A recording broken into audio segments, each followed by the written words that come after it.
Helima, I'm almost kind of done with the gas tax at this point, because when you look at the New York Times, the Washington Post, all talking about the skepticism, I'm not sure it's going to get through Congress.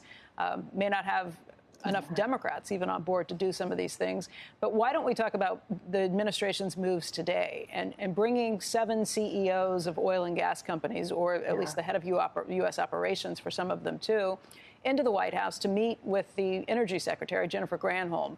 What is she going to say? What will they say in return? And is there anything that might be accomplished with this? I mean, the administration is really desperate to try to get as much oil out of the ground as possible, which is a stark change from when they came into the office and basically said, keep it in the ground. And so the question is right now, really, how much more can U.S. oil companies do in terms of accelerating production? The refining side remains really challenging, Becky. I mean, refineries are running at about 94% capacity.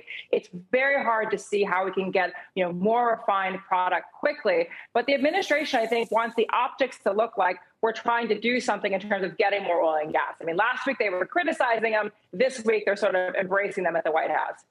The CEOs or sources around the oil companies are suggesting that if they were to try and get more out of their refining capabilities at this point, to go above 90, 94%, that it could be dangerous, that it's not a safe situation to try and do that. Is that a valid point? And is there anything that can be done on the refining side of things other than demand destruction?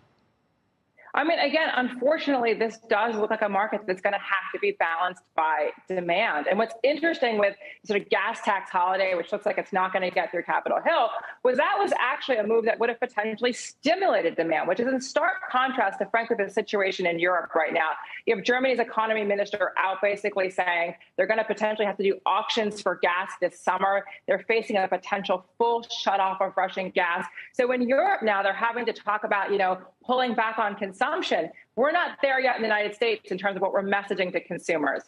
What does that mean in terms of manufacturing? Because natural gas is a component for manufacturing. Are we going to be talking about more supply chain issues as a result of this?